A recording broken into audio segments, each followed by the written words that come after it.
Mesdames, Messieurs, bonjour, bienvenue sur EPM TV, c'est l'heure de l'émission E-Tour et comme d'habitude, nous avons encore aujourd'hui la chance de recevoir dans le studio une charmante dame. Elle va nous parler d'un événement qui deviendra bientôt international, qui regroupe assez de jeunes qui sont axés sur la thématique environnementale et deviennent dès lors des leaders dans cette thématique.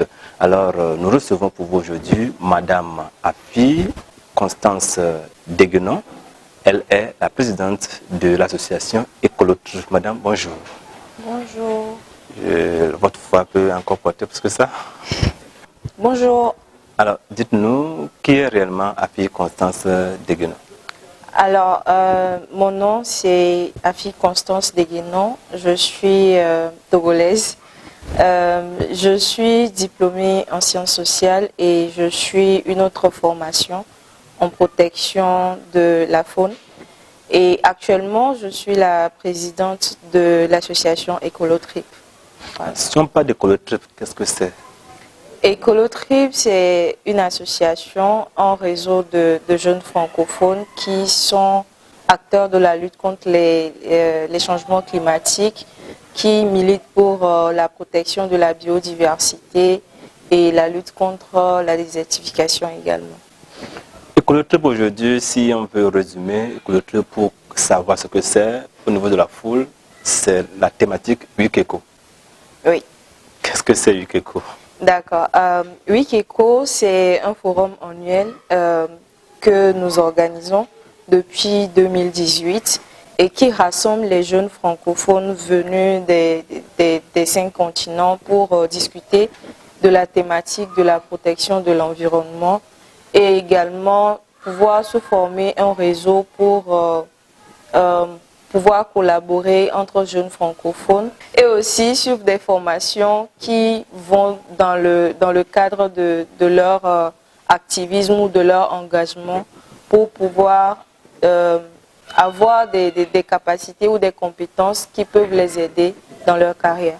Et peut-être se faire encore une nouvelle image pour défendre l'environnement. Exactement. Voilà.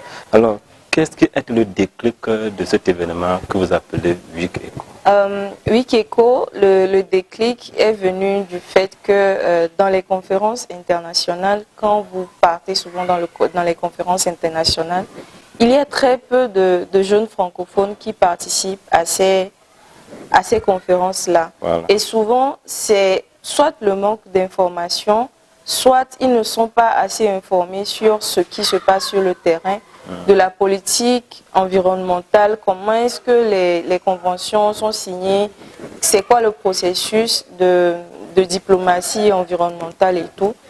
Et nous avons pris sur nous de mettre ces jeunes-là en réseau pour pouvoir renforcer leurs capacités d'abord, pour qu'ils sachent en fait c'est quoi l'engagement citoyen, c'est quoi l'engagement pour les causes environnementales. Et ensuite, que ces jeunes-là, nous puissions faciliter leur participation aux événements internationaux sur l'environnement, sur la protection de la biodiversité et la lutte contre la désertification. C'est ainsi que vous avez imaginé l'événement Week-Éco et créé Week-Éco, voilà. Week-Éco, c'est un terme anglais, alors que l'événement, c'est pour les francophones. D'accord. C'est quoi alors? Disons, bon, là, je pense que c'est juste un nom. Voilà. C'est juste un nom qui n'a pas... Oui, et je tiens à préciser une chose aussi. Le fait que nous soyons dans le monde francophone ou le fait que nous soyons des francophones ne nous empêche pas d'utiliser des thèmes anglophones ou bien de chercher des opportunités dans le monde anglophone. Parce que aujourd'hui, le monde anglophone, quoi qu'on dise, c'est un hub d'opportunités en fait. Et genre, le fait de parler l'anglais ou le fait de faire des activités en anglais ne va pas empêcher le fait qu'on soit des francophones. Et moi, je pense d'ailleurs que c'est une très bonne chose d'être des francophones, mais d'avoir aussi des compétences dans la langue anglaise, de pouvoir, voilà, converser, ne d'avoir serait-ce une que, facilité. voilà, une facilité de pouvoir aller à la rencontre d'autres jeunes qui ne parlent pas forcément le français. Voilà. Et comme on le sait bien que l'anglais, c'est la langue internationale aujourd'hui. Exactement, la Voilà. première langue internationale. C'est ça. Alors, qu'est-ce qui est caché sous ce programme appelé Wikeko? Le programme, l'organisation, le choix des candidats, bon, disons des participants, tout ça. D'accord. Parlons premièrement des choix des candidats. On va dire que c'est un appel à candidature que nous faisons à tout jeune qui est intéressé par les questions climatiques, qui est intéressé par la protection de l'environnement, de pouvoir candidater. Et s'il peut parler le français, ça fait son plus. Donc, à la suite de ça, nous avons des questions de motivation, des questions pour savoir en fait c'est quoi l'intérêt du jeune, qu'est-ce qu'il fait en tant que jeune pour protéger l'environnement ou bien pour lutter contre les changements climatiques. Donc c'est sur ces critères-là que nous sélectionnons les candidats. Et les candidats n'ont pas forcément besoin d'être dans un domaine technique de protection de l'environnement. Voilà. Si je peux le dire, il y a des jeunes par exemple qui sont dans le domaine de la santé, mais qui allient santé et qui allient santé et environnement. Voilà. Donc ces jeunes-là aussi sont des personnes qui ne sont pas techniquement dans la protection de l'environnement, mais qui peuvent apporter leur plus, apporter leur savoir-faire dans le domaine pour faire avancer la lutte contre les changements climatiques. Ensuite, parlons du programme de la Wikeko. C'est souvent des ateliers thématiques selon les profils des candidats. Qu'est-ce qui les intéresse? On voit un peu les candidats que nous avons, qu'est-ce qui peut les intéresser et nous proposons des thèmes, des ateliers. Donc ces ateliers-là, ce ne sont pas des ateliers qui sont imposés aux participants. Donc il y a plusieurs ateliers qui sont en simultané. Donc les ateliers, les participants décident de participer à un atelier sur 4 par exemple. Et voilà, à la fin du séjour, il a au moins 3 ou 4 ateliers qu'il a suivis. Il y a également des panels de discussion qui sont des rendez-vous, du donner, du recevoir, de la conversation, où on discute de thématiques assez intéressantes. Je prends l'exemple de l'année dernière, par exemple, où nous avons parlé de l'engagement citoyen. C'est quoi l'engagement citoyen et qu'est-ce que cet engagement-là peut apporter à des jeunes que nous sommes et qu'est-ce que nous pouvons en tirer, par exemple. Donc, après ça, nous avons également des activités éco-citoyennes que nous conduisons, que ce soit du reboisement, que ce soit notre activité phare aussi, l'éco-jogging que nous conduisons pour pouvoir allier sport à la protection de l'environnement où nous ramassons des déchets plastiques sur notre chemin.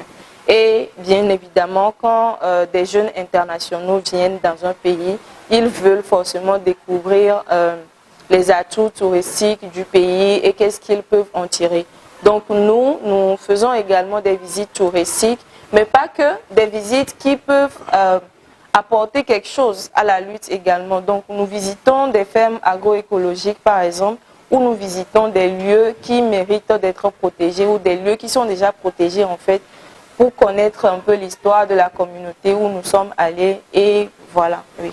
Alors, dans ce sens, il y a aussi une autorisation, comment faire pour rassembler tous ces jeunes-là, tous ces bagages, comment arrivez-vous, à le faire facilement?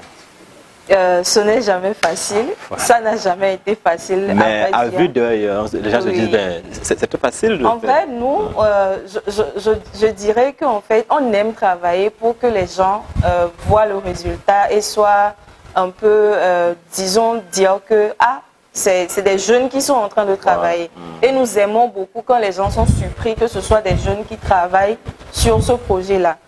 Les autorisations, par exemple, disons la Wikeko, l'organisation de la Wikeko nous prend minimum 6 mois où nous passons par la rédaction de TDR, la recherche de partenaires et aussi souvent les autorisations dans les communes où nous voulons aller, les communautés, passer une demande à la mairie par exemple pour qu'ils puissent accepter que l'événement se passe sur leur territoire ou leur localité, si je dois le dire ainsi. Voilà, donc nous faisons appel aux autorités aussi qui sont d'habitude très enthousiastes de nous accueillir et qui nous facilitent certaines démarches. Alors, dites-nous aujourd'hui, si on parle de Wikeko, c'est édition 1, édition 2, 3, 4, 5. Alors, quels sont ces pays qui ont accueilli cette édition et comment se fait le choix des pays? D'accord. Les pays qui ont accueilli la Wikeko, la première édition a été faite au Togo et la seconde au Bénin. Nous sommes encore revenus au Togo 2 fois, donc la 3e et 4e édition se sont passées au Togo et la 5e édition s'est passée en Côte d'Ivoire. Et parlant du choix des pays, nous parlons, disons que nous réfléchissons par rapport aux ambitions d'abord environnementales du pays où nous voulons aller. Il y a forcément des propositions de pays où nous discutons des ambitions environnementales du pays. Nous regardons par exemple si ce pays a des projets qui vont dans le cadre de l'environnement. Et disons que la Wikeko 2023, qui a été accueillie par la Côte d'Ivoire par exemple, nous avons une représentation en Côte d'Ivoire qui a facilité cette organisation-là. Et les autorités du pays aussi ont été très enthousiastes de nous accueillir sur le territoire. Donc, le choix a été un peu très facile également. Alors, si on fait un peu de la thématique, on va toucher ce qui est arrivé récemment. Le Wikeko, c'est pour les jeunes et on voit encore les jeunes voix francophones. Alors, comment ces deux événements qui vont faire marche ensemble, bien comment disons que disons que Wikeko, Ecolotrip, ce n'est pas seulement Wikeko. Ecolotrip a plusieurs formations, a plusieurs projets qu'il conduit, mais Wikeko a plus de popularité. Voilà. Ça, c'est très clair. Et donc, Wikeko, Jeunes Voix francophones, ce sont deux projets très différents. Et les Jeunes Voix francophones, par exemple, n'ont pas abordé que la question de l'environnement. Ça a abordé la question de la gouvernance, par exemple, la question de la paix et sécurité, vu le contexte actuel de la paix et de la sécurité dans la sous-région. Oui. Donc, Jeunes Voix francophones, c'est un projet d'abord qui est dirigé vers les jeunes francophones, comme ça le dit, mais qui met l'accent sur le volontariat des jeunes, par exemple, l'engagement citoyen des jeunes. Comment est-ce que les jeunes peuvent contribuer à protéger l'environnement, à maintenir la paix et la sécurité et à contribuer à une bonne gouvernance. Donc, Jeunes Voix francophones a réuni 600 jeunes venant de 6 pays de la sous-région où ils ont été formés sur les questions d'éco-entrepreneuriat, de maintenance de paix et sécurité et aussi de bonne gouvernance. Mais pas que, nous avons eu un programme de mentorat qui, disons, comme un de nos tontons aime si bien le dire, des jeunes qui parlent aux jeunes en fait. Donc, ce sont des jeunes, disons, seniors qui ont pris sur eux de discuter avec des jeunes qui sont juniors, qui entrent nouvellement dans l'engagement citoyen afin de leur transmettre ce qu'ils ont appris, c'est quoi leur expérience et qu'est-ce que ces expériences-là peuvent enseigner à ces jeunes-là. Et après ça, nous avons également eu des activités qui vont un peu, activités citoyennes. Il y a eu au Burkina, par exemple, une activité où les jeunes voix francophones sont partis voir des femmes qui sont déplacées par les mouvements terroristes récents. Il y a eu au Bénin, par exemple, une activité qui a fait une conversation entre les jeunes participants de la formation et des jeunes non-voyants. Donc ça a été des discussions comme ça qui a permis à des jeunes de se rencontrer, de discuter et d'apprendre un peu plus. Là, il y a une intégration de toutes ces il y a une intégration couches sociales. de ces couches sociales-là, une inclusion où nous avons mis l'accent aussi sur la participation des personnes à mobilité réduite. Donc, Wikeko, ça rassemble des jeunes francophones sur les questions de l'environnement.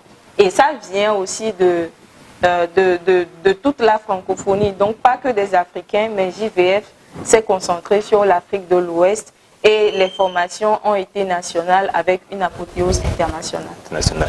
Alors, si on revient un peu dans le cadre de Wikeko, l'édition 5, vous venez de le dire, ça s'est déroulé en Côte d'Ivoire, dans la ville de Yamoussoukro. Alors, quel bilan faites-vous du parcours de ces une semaine que vous avez passé sur la terre ivoirienne? Le parcours sur la terre ivoirienne, c'était très intéressant.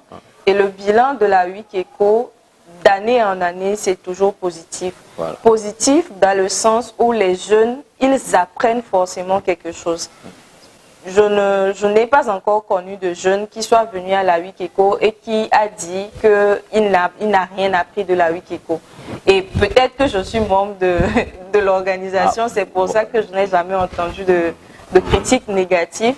Mais nous voyons également l'impact que la Wikeko a sur les participants et nous sommes très ravis de ces résultats-là. Des jeunes qui viennent apprendre, qui connaissent d'autres jeunes et qui aussi ce ne sont pas seulement des discussions. Nous voyons par après des participants de la Wikeko qui collaborent sur des projets, qui se mettent ensemble pour réaliser plus d'impact sur leurs projets et nous sommes contents. La Wikeko 2023, ça a été 150 jeunes venus de 17 pays, de la francophonie, de l'Amérique, de l'Europe, de l'Asie et également de l'Afrique. Donc ces jeunes-là se transmettent des messages, se parlent et aussi, disons, pour impact positif, nous avons fait des activités de reboisement dans la communauté de Yamoussoukro qui nous a accueillis. Donc nous avons mis en terre plus de 200 plants qui aujourd'hui, si nous retournons en Côte d'Ivoire, peut vous former une mini-forêt, une forêt urbaine qui est déjà... Une forêt urbaine ou un espace vert où les gens peuvent se reposer. Nous avons également fait du nettoyage, nous avons nettoyé un espace qui était de base très, comment dire, très sale en fait, que nous avons nettoyé, nous avons enlevé les déchets plastiques et ces déchets plastiques-là seront triés après pour être réutilisés ou voilà, nettoyés. Nous sommes en 2024, l'édition 6, déjà il doit y avoir un déclic qui bouge chez les jeunes, ils vont déjà s'entendre à un lancement pour candidater, mais le pays qui va accueillir, c'est d'abord le pays qui accueille attire encore plus. Hein. Alors, est-ce qu'on peut avoir l'exclusivité dans cette émission et tout? Oui, la Wikeko 2024, ça va être très intéressant aussi.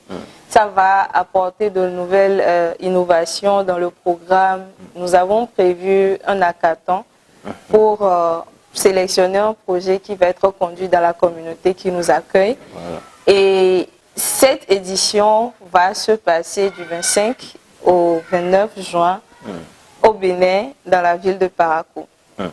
Pourquoi nous avons choisi le Bénin? La question, j'allais poser la question. Pourquoi nous avons choisi le Bénin? Parce que le Bénin aujourd'hui a de très grandes ambitions hein, en matière de questions environnementales. Ouais. Et les jeunes béninois que nous accueillons à la Wikeko ont toujours été très motivés à apporter un plus dans leur communauté. Et nous voyons le travail que les jeunes béninois font. Voilà. Donc ça a été un choix un peu plus facile parce que déjà nous avons fait une première édition au Bénin et qui a été très accueillie, qui s'est bien déroulée également. Et ça a été un plaisir pour nous de choisir le Bénin pour accueillir encore la Wikeko. Mais cette fois-ci, pas rester dans le sud du Bénin, mais aller un peu plus vers le centre, vers le nord, pour découvrir aussi le patrimoine touristique, mais voilà. L'écotourisme qui est à ce niveau. Oui. Alors, avant de faire ce choix, est-ce qu'il y a eu d'autres pays et vous avez fait, disons, bon, il faut expliquer un peu. Oui. Parce que avant de faire ce choix, nous avons eu d'autres pays. Voilà. Je salue le Sénégal et le Gabon qui ont été dans la course avec nous. Mais malheureusement, le Sénégal, il y a une situation actuellement qui ne nous permet pas. C'est politique. Voilà. Oui. Nous n'allons pas développer, mais il y a cette situation-là qui ne nous rassure pas trop vu que déjà les préparatifs de la Wikeko ont commencé et se poursuivent. Donc, la préparation déjà, si c'est faussé, l'événement va également peut-être être faussé, même si nous comptons sur nous pour faire de belles choses. Et le Gabon également, qui n'a pas été très propice en termes de partenariat, mais que nous gardons pour les éditions prochaines. Alors là, comme vous l'avez su, l'édition 6 de Wikeko 2024, bien sûr, ce sera sur la terre de Kérékou, au Bénin. Donc, préparez-vous bien pour, disons, faire des visites, disons, inouïes, parce que, il faut le dire, c'est une terre qui accueille, une terre qui a assez de statut, une terre qui a des patrimoines que vous allez voir et vous serez vraiment très content. Nous parlons de l'association Écolotrip dans E-Tour et l'émission tend ainsi vers sa fin. Alors, Madame Afi Constance Deguenon, si aujourd'hui on vous met devant un fait en parlant de l'environnement, on vous met devant des caniveaux qui sont pleins d'ordures, on vous met devant, disons, une retenue d'eau qui est pleine à déborder, qui est pleine à claquer, quelle sera votre première réaction? La question des caniveaux qui sont remplis, c'est une très belle question et ça m'amène à parler de la sensibilisation. La première solution que moi je proposerais en fait, c'est de sensibiliser les gens sur ces questions-là. Si je jette un sachet plastique, ça peut empêcher l'eau de passer et au fur et à mesure que nous sommes nombreux à jeter ce sachet-là, ou au fur et à mesure, si je dépose aujourd'hui, la semaine prochaine, je reviens déposer, ça fait 2, ça ne fait plus 1.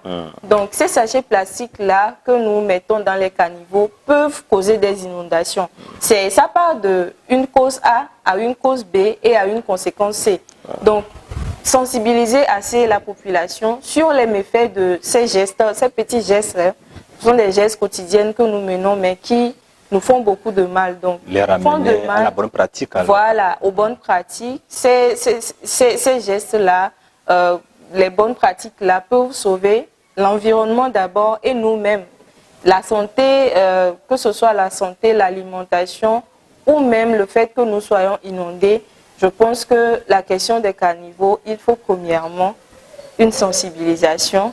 Et ensuite, j'aimerais aussi lancer un appel là aux responsables ou aux personnes indiquées qui se chargent, voilà, aux personnes, les autorités qui doivent se charger de cette thématique-là, d'informer la population, de les sensibiliser. Et s'il le faut, mettre en place des sanctions qui peuvent, comment dire, décourager les gens qui voudront faire ce genre de choses, mais aussi que les autorités fassent leur travail.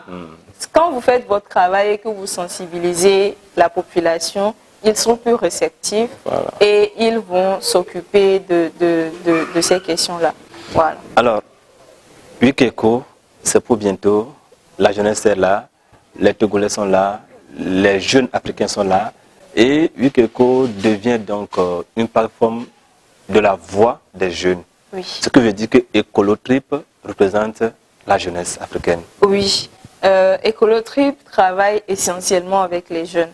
Ça, quand on dit Écolotrip, c'est les jeunes. Et jusqu'alors, depuis la création d'Écolotrip, nous n'avons pas encore eu à travailler avec des personnes du 3e âge, mais nous nous concentrons sur les jeunes parce que, comme on le dit, la jeunesse c'est la relève de demain. La jeunesse c'est la plus grande force d'une nation. Donc nous nous concentrons sur les jeunes, nous représentons les jeunes, faisons le plaidoyer en leur sens et les formons pour un engagement citoyen un peu plus efficace. Fin de cette émission, mais vous devez avoir un mot, sûrement. Un mot, les jeunes soyez engagés, c'est toujours très bénéfique en termes de compétences, en termes d'utilité à sa communauté. Et c'est un conseil que je vous donnerai aujourd'hui, demain et n'importe où et n'importe quand. Merci beaucoup de nous avoir suivis. J'espère que ça a été bénéfique pour vous. Vous avez appris beaucoup, que ce soit sur la Wikeko ou sur Écolotrip.